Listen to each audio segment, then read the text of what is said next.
I am a legit Staten Islander, sir, so I give this my stamp of approval. I'm legit.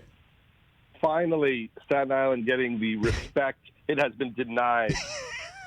Well, I mean, there's Alyssa Milano, Rick Schroeder, Wu-Tang Clan, or as Artie called it in the Larry Sanders Show, which you know so very well, the Staten Island streetwise troubadours, is I think how he described him to Larry in one episode. So you know I'm legit here. And now Colin Jost as well. Colin, who looks and sounds nothing like anybody I grew up with, as opposed to many of the characters in this film. Judd. Well, he's clearly filtered all of that accent out. I used to have a very strong Long Island accent, which disappeared after 30 years in L.A. Because when I first got here, I look at video of me doing stand-up, and I'm like, how's everybody doing? It's so good to be here at the improvisation. And it's gone. It's gone. Well, again, it's a great movie, and let's discuss it a little bit here. It's loosely based on Pete's life. Pete Davidson, who's in every frame of this film, it seems, and he's terrific in it. It's loosely based on his life, Judd? It is. I mean, it's a fictional story. It's about what happens when, a young man who's not really doing well, is a bit of a slacker, and he lost his father, who was a firefighter, and now his mom, played by Marissa Tomei, is dating for the first time in a long time, and she starts dating another firefighter, played by Bill Burr, and who tries to get Pete to get his act together.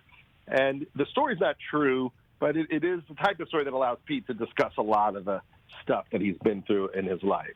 And if I'm not mistaken, Buscemi, he's got some firefighting history in his real life too, right? Yes, he was a firefighter in the 80s in Little Italy for 4 years. Oh, my gosh. Before his acting career took off. And he has stayed very close to the firefighting community.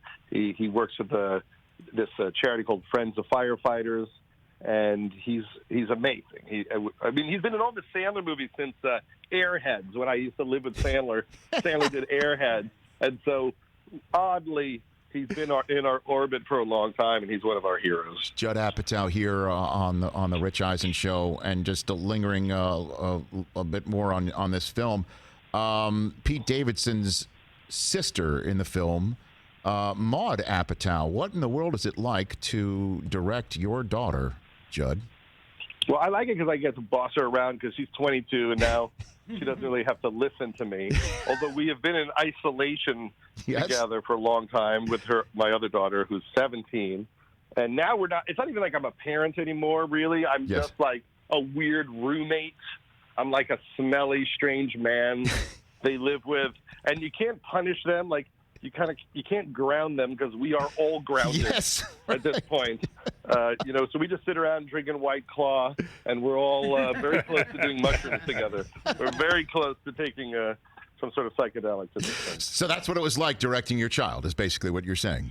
Similar. Yes, it's I'm happy to have any opportunity to force her to listen to me, since that just ended so long ago. She's great in it, man. The film's terrific. It really is, Judd. So congrats on that, and then people can start checking it out on June the 12th, coming up in a couple of days from now. It really is. POD. It really is. Hey, you watched all the way to the end. Thanks for that. Watch more right here.